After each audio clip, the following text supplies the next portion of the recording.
Good morning. This is Gaming Perspectives with Saul? and Jolene. And today we are talking about cursed items. Correct. In RPGs. Are there cursed items in real life? Maybe. Yeah, some people say there are. Well, when I started playing D&D a long time ago, anytime we came across a cursed item, Did you know it was a cursed item?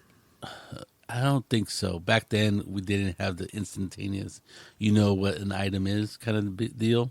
So usually we took it to somewhere, another magic user, or somebody who could identify the magic.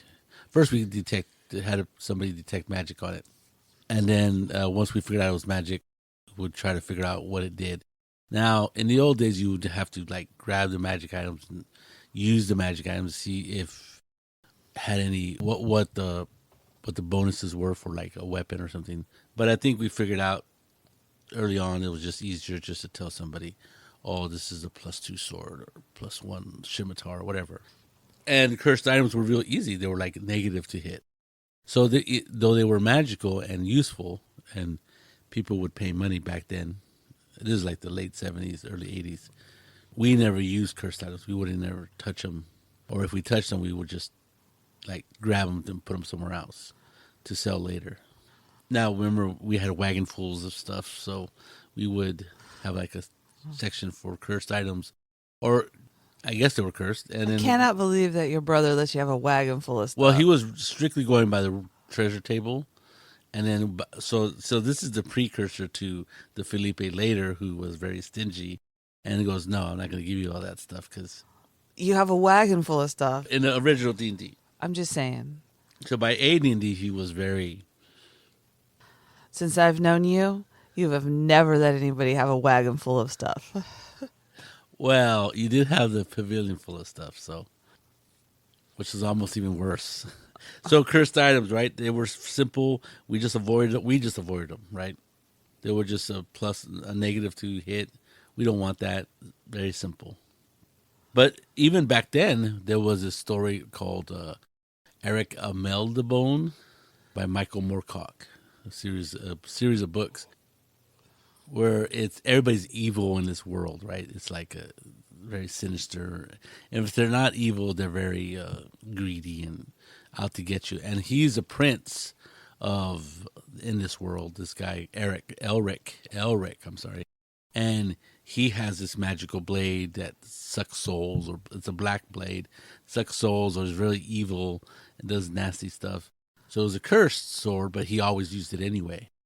And he was a very, what do you call it, anti-hero, right? He wasn't a nice guy, wasn't a good guy, wasn't a good character, but he was people were somewhat sympathetic to that character.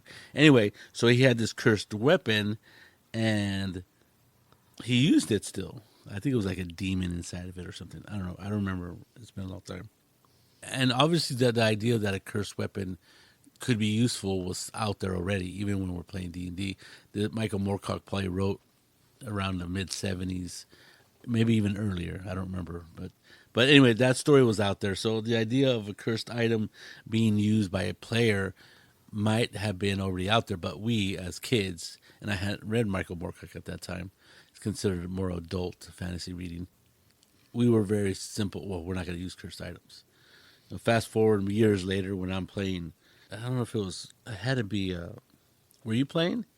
I don't know what you're referring to. Well, before I get to that story, so how else can you why would you have a cursed item in your game? I think the basic premise is cursed items should be a way to discourage people from using magic items that they don't know what it does, that they don't know anything about, right? Okay, yes. So you come across a treasure, there's a whole bunch of magical items you can tell because your magic user says, oh, these are magic. Detect magic or something. And then when you go to touch it, he goes, don't touch it yet. I don't know what kind of magic it is.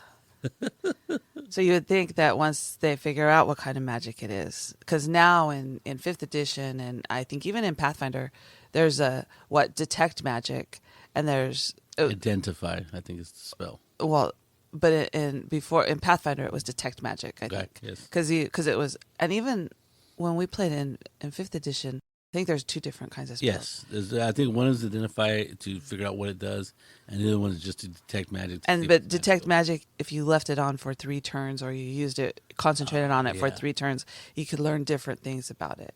Yeah. See, back then there was just detect magic. There wasn't. I don't believe there was an identify spell. Maybe I there have was. never really seen anyone. Well, maybe in fifth edition, maybe Ian or one of the other magic users, or Steve the cleric, was using it to identify what kind I of think magic so. it was. I think so because you guys knew right away what things were. Then my next thing is, I would think that any sane person wouldn't want to use a cursed item, but other players might think that that's the coolest thing in the world. Well, and that's where I was driving to when I was like talking earlier. Like, sure, a negative curse sword, right? A negative value one, like -2 to hit, -2 damage. That's it. Well, probably nobody's ever going to want to use that thing. Well, let's just test see. Oh, I need something to test my great abilities, which doesn't happen, right?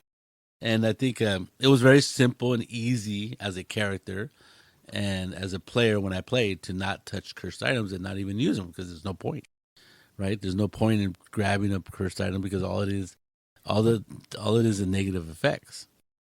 Well, I don't know where I got the idea. I must have got it from somewhere, but I got the idea that I would give the characters a cursed item, but it was one. It was kind of powerful, right? It was like a +3 fire damage sword or something like that, but it had a demon inside of it, right? So it was cursed.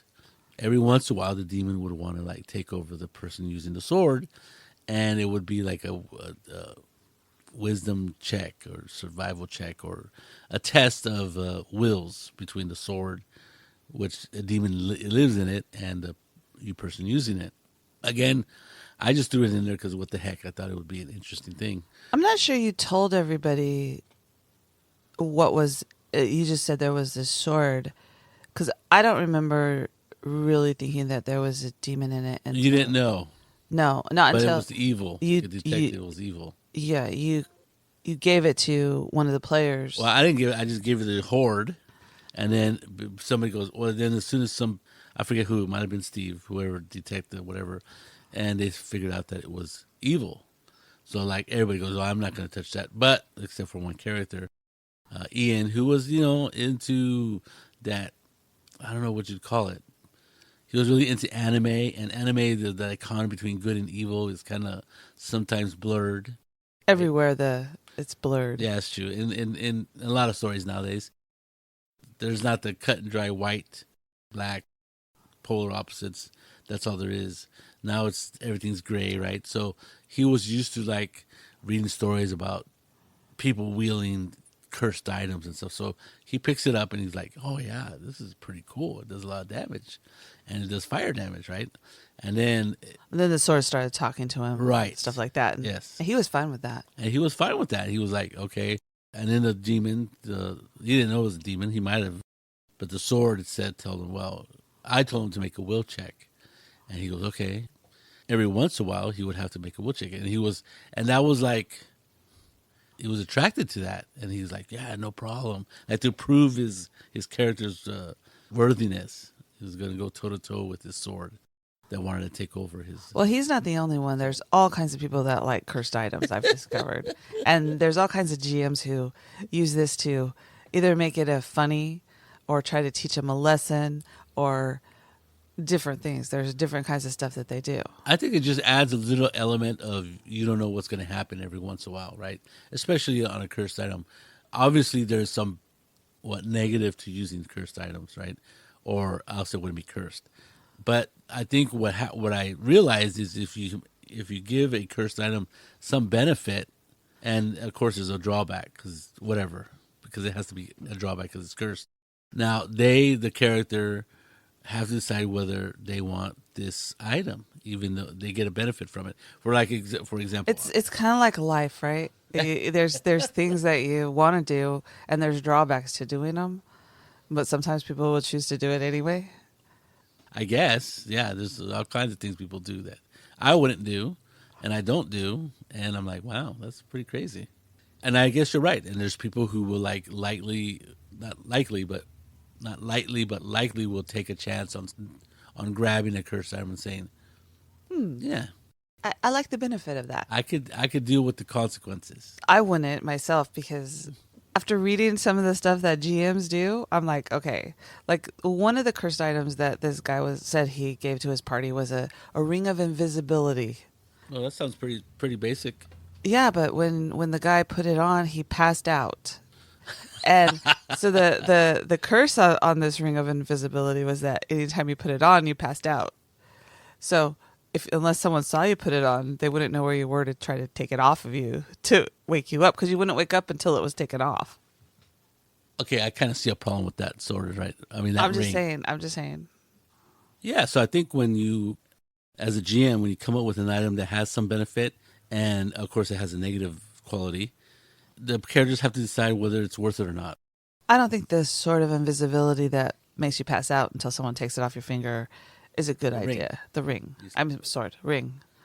Well, I mean, somebody even mentioned, I was listening to different podcasts and different things or reading different things, and somebody was saying that, for example, the One Ring that Frodo uses, right, or even Bilbo, and it was cursed, right, because It brought the evil lord so he could see you.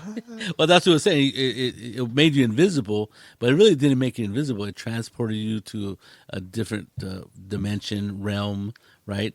But the realm was one where the evil creatures could see you, especially Sauron, right? In the movies, he goes, "I see you," right? And you're like, you become invisible to things near you, right? To things that are impacting you right away or quick, right then and Unless there. it's a Nazgul. And yes, but the curse is that then Sauron knows where you're at. So I think, or might be able to detect where you're at. So I think that's the classic cursed item. I thought it was interesting that they used the One Ring, and I was like, oh yeah, I never thought of it that way. But it wasn't until the movies that I realized that when he put on the ring, To spot where you were?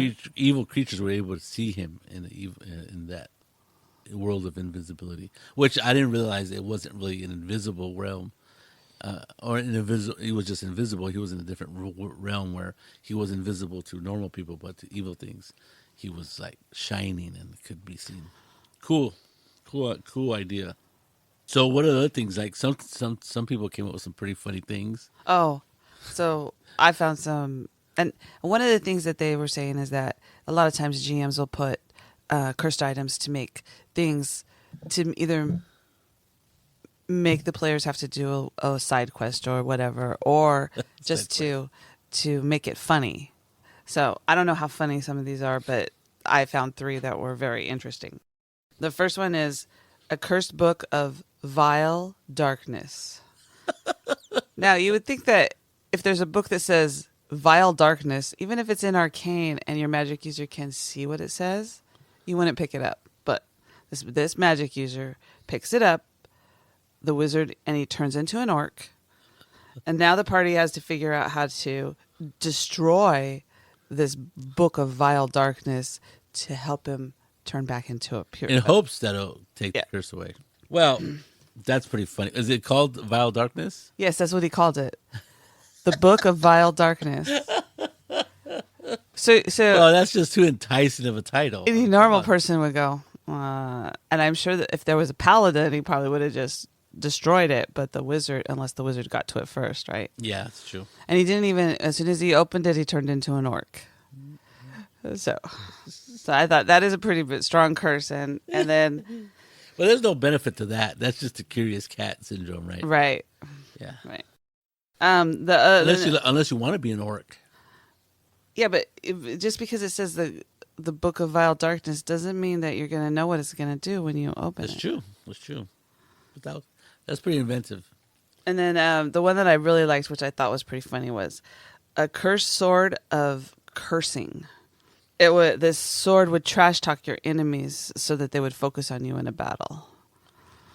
But it was magical. Yes. I don't know how I can see that that's really a curse, right? Because you got this sword, you're getting ready to go into battle, and all of a sudden it's yelling at your enemies. Well, I remember I had a cursed shield along with the type of character I was. I was a paladin, and I was a guardian paladin, which means I would want to protect the people around me. And the cursed shield was a +2 shield of arrow attracting. So anybody who showed the arrow would automatically target me. But the good thing about it was that I had a really high armor class. I Right. had plate mail and all that stuff. And so it was very funny that I would do that. I mean, to me, it was cursed, of course, but I was preventing my friends from getting made into a pincushion by arrows. That sounds like something a paladin would do. Well, I thought it was a good idea, and I carried it proudly into battle. So, I mean, that kind of stuff does happen, right? That there is a benefit, but it's a negative, right? I'm going to attract more chances of being hit more, but I'm willing to take that chance because of my character, personality, whatever. Well, and I think that a sort of cursing that is cursed is pretty funny That is because as you go into battle, right, everybody's as after the first time, the shock of it, right? Everybody in your party is going to go, okay, maybe it's like a plus. I didn't write down what the plus on the sword was, but Yeah, I'm sure it had to be like +2 or Yeah. +3, right? So Yeah, even a plus 2 is pretty decent. Maybe +1, somebody wouldn't grab it for that because, especially if it could talk different languages depending on what creature you're fighting, it would attract more combatants to you because they're mad at you. and that's what it does, right? It trash talks them, so which I think is hilarious. That is hilarious.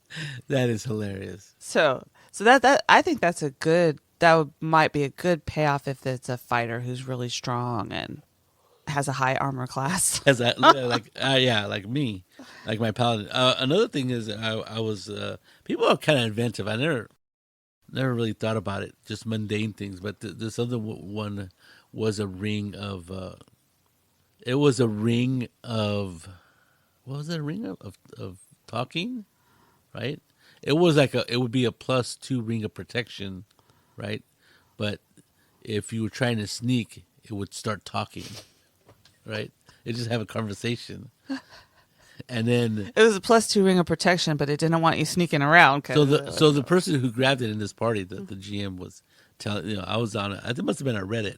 People were talking about their favorite cursed items, and there was a lot of GMs who would put these out there, and the GM said that the thief took it because he goes, oh, it's +2 ring of protection, adds armor, doesn't make you heavy, right? So obviously the thief in the party would be very quickly to grab I it. think they call them rogues these days, babe. Oh, a thief? Yes, I'm sorry. Rogue. Then when he was trying to sneak past or trying to get into somewhere, it just has this conversation very loudly. So the thief had to give up the ring, right? Because his main purpose was to be sneaking around, even though it gave him a bonus to armor class. I could see that would be a problem for a thief trying to sneak in somewhere, like a second story man, right? He's trying to get in. Yes. And as he opens the window, the ring starts talking. What are we doing? Yes. Just having a conversation. How's the weather today? So I think you're right. I think those are comical kind of things, and it's kind of something that you could live with in the. Yeah, I think those are cool things that you can have in any game, whether it's a serious game or a comedic game or just something to just be kind of just be different, just to change it up a little bit. There was another one. I forgot what it was, but I have one more, okay. which I found it totally hilarious because it's like, you know how people are always talking about staying in character and all that kind of stuff, right? This cursed item, a paladin found a pair of pants that he really liked. Pants. So he put them on, and the curse was that he was aware that he was a character in a D&D game. And he had to remove this curse before he went insane.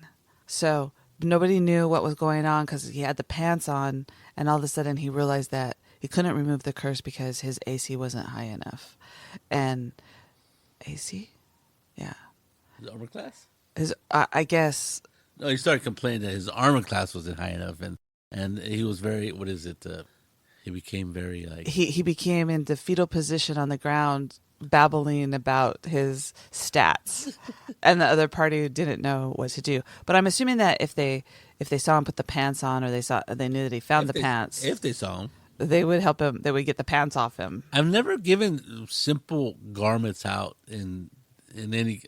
I don't think in any of my games. Right, there was just stuff like hardware, but like I remember one time. What was it?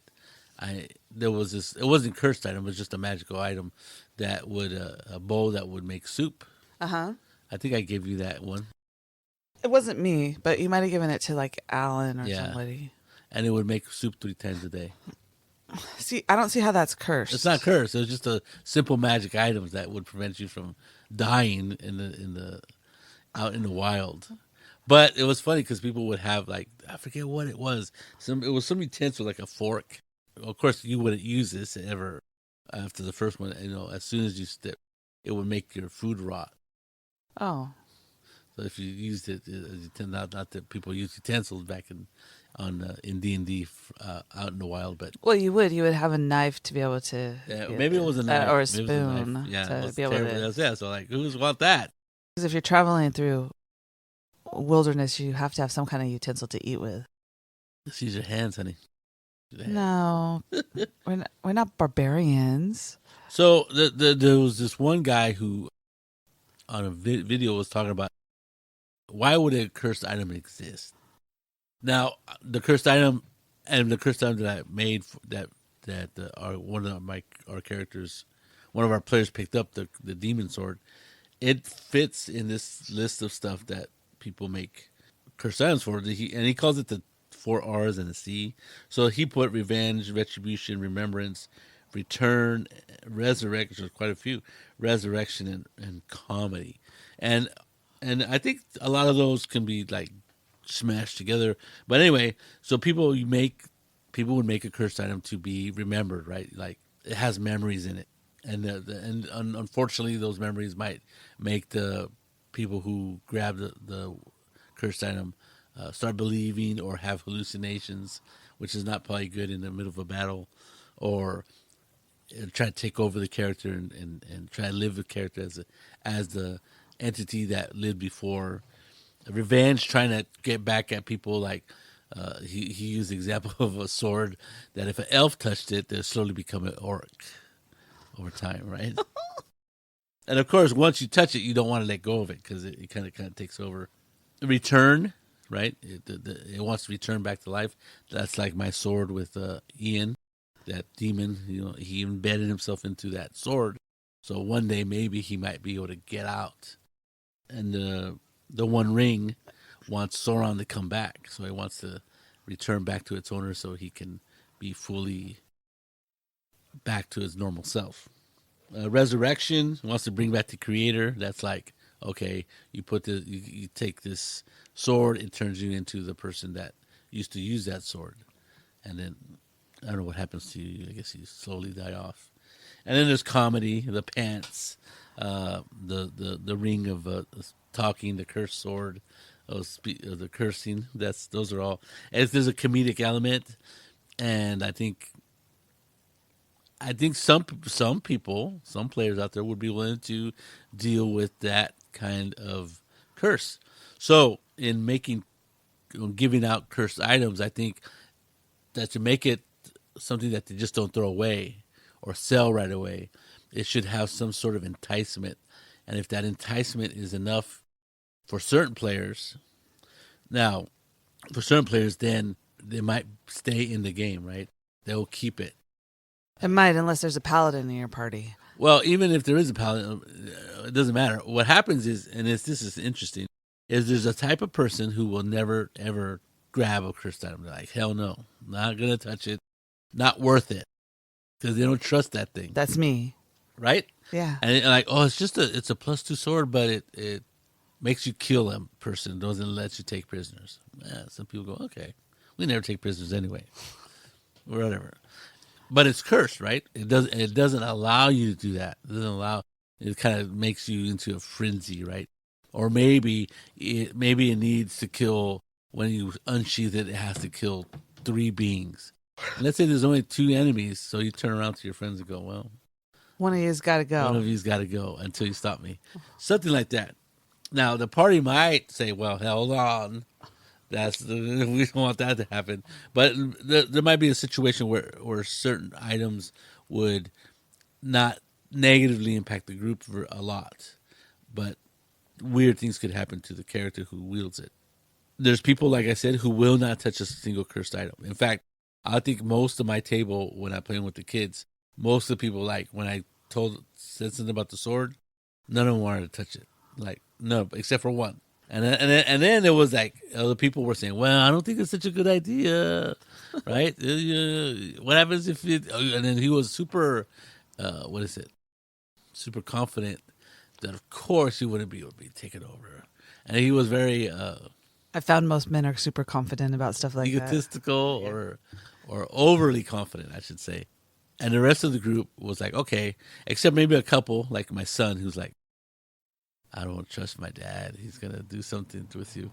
And I never did, but mainly because I never really tested him too much, right? Make him take that test of wills between... You should have had him roll a will save every time he pulled the sword. That was all the time. But yes, I think you're right. I think that, but like I said, there's some people who will never touch a cursed item simply because it's cursed and simply because there's that unknown. Well, I know that we have found a lot of rings and different things where as soon as the cleric detects magic and says that it's evil, you pick it up with a stick or something and move it to one pile. And then you just put those all into a bag to get rid of, or you bury them, or actually, I think we took them to sell or give to a magic user because we didn't want someone to accidentally pick it up. Right. I'm sure. I remember you guys doing that. Because within those rings, there was a ring of invisibility that wasn't evil or anything. And I remember that one of the characters actually used it, like the rogue or something. Possibility. I don't remember. Yeah. Yes. Sometimes you got to sift through that treasure to make sure that it's not evil. Because when there was the identify magic, I think he did use an identify magic spell or identify what it does. And as soon as you told him what it did, they didn't want to touch it. Correct. Yes. I think, like I said, the best thing to do for cursed items, if you want to introduce them into your game, is make them interesting, right? Just don't give a minus something. Make it enticing for somebody to think that there might be a good benefit outweighs the bad. And that's going to be different for every group because you know your players, you know how they react to things. Like I said, when I made that sword, I really didn't think anybody would pick it up. So I made it really enticing. Like, I think it was a +3 flaming sword. And he was like, wow. It did like an extra, a D8 for the sword +3. And then it did fire damage, which I think it was another D8 or a D12 or something crazy. There was a huge benefit to grabbing that sword, except you never knew when this thing would try to take over. And you never knew, you could always roll really badly, right? That will save, test of wills, I would call it. And of course, the demon. And that was the funny thing, right? The demon was hedging his bets that it was going to win no matter what. Right. Because it got time, right? Yes. Like that movie? No, don't. Just don't. I know it creeps you out. Oh, the Rolling Stones song, yes. I was thinking about cursed places, but cursed places is a little different than a cursed item because cursed places are things where you can go to or not go to, and most people will just say because it involves the whole party. Like, hell no, we're not going to cursed place. No matter, I don't care what kind of benefit you might get. We're not staying there. We're not going through there. We're not taking a quick trip through there. So. But this one guy had this interesting idea that cursed items could even be used in the science fiction game, right? Right. Right. For example, one person used the example of Star Trek episode where they come across Star Trek: The Next Generation come across a probe, and it zaps everybody, and Captain Picard is, I don't know what you call it, hallucination or he lives a whole life on his planet that's gonna explode. That is the whole. That's kind of like a cursed item because you're made to live have a life on this planet. You're pretty young, you have children, you grow old, and then I guess But as I recall, that was just so that so someone would know what happened. know what happened because the planet goes into supernova, or Yeah. the sun does, and it kills the civilization. But the idea is that he has to live through that life knowing that this planet is going to go, the sun's going to go into supernova or die out or whatever, and there was nothing he could do about it, right? Even though I think in the episode he's trying to do something about it, right? He's trying to, I forget what it is. I remember the episode, but I don't remember the details of it. So knowing that the sun is gonna explode, and he can't do nothing about it, and he lives the whole life through there. So I mean, that's kind of to the person talking about cursed items. That was a curse.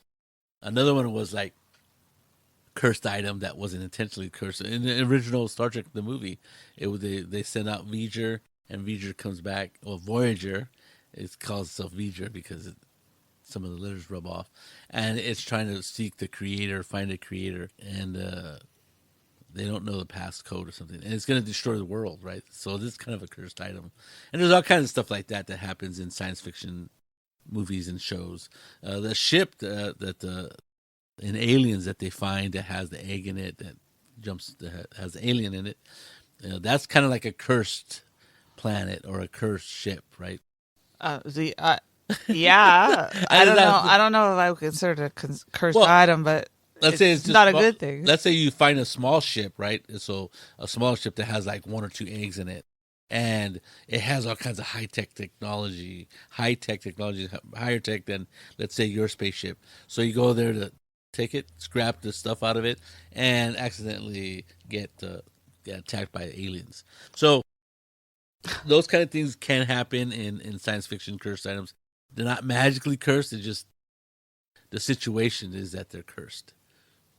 Interesting. I never looked at it that way. I thought it was an interesting idea. You can have cursed items in a science fiction game. So, is there any cursed item you would use, or you would see? No. You're shaking. You're shaking your head. No matter what benefit. Let's say it gave you like extra 3 spell slots. No. No. I wouldn't use a cursed item because I don't want to deal with the curse. No matter what. Whatever it is. Okay, so like I said, well, I might, if I was a fighter with the sword that trash talked people, I might use that a couple of times. Not pull it out all the time, but maybe sometimes because that would be funny. That's true. I guess the ring of talking, he could take it off and put it on depending. I'm going to go to battle. Doesn't have to sneak into battle, or even if the ring does talk in battle. But most curse items, once you put them on like a ring, it stays on your finger, right? Until you do some incantation to take it off. Because otherwise people would do that. They would, it talks when I'm trying to sneak. I'm just going to take it off when I sneak. So I would make it so you couldn't take it off, get stuck. So cursed items, I think as a GM, you can put them in your game, and I wouldn't push them on your characters. Just put them out there, sprinkle them out there every once in a while, and see if any character player will bite on that cursed item, because there is some benefit that they can garner from it, even though the rest of the party goes, no, I don't think it's a good idea. There might always be a character or a player that's living on that edge, and go, I think I can take it. I think I can control it. I think I can handle the consequences. I'm sure there's someone out there that thinks that. I don't know if there's one in every I'm party. sure that there's lots of people. I mean, obviously, there's lots of people that think that. Me, I'm just not one of them. I'm not willing to take the negative to get the positive there. Right, and most people who play are that way, but there's going to be a sprinkling of people who go, well, I can see the benefit. Okay, that's the bad side is bad, but not all the time. So there you go. So I think they're fun to do. There's different reasons to put them in. There's the comedic ones, there's the serious ones, and then there's some they just put in there just to mix things up a bit and see if the characters will bite, or the players will bite on the cursed item and use them. There you go. Sounds like fun. This is Gaming Perspectives with Saul and Jolene. And you have a good day.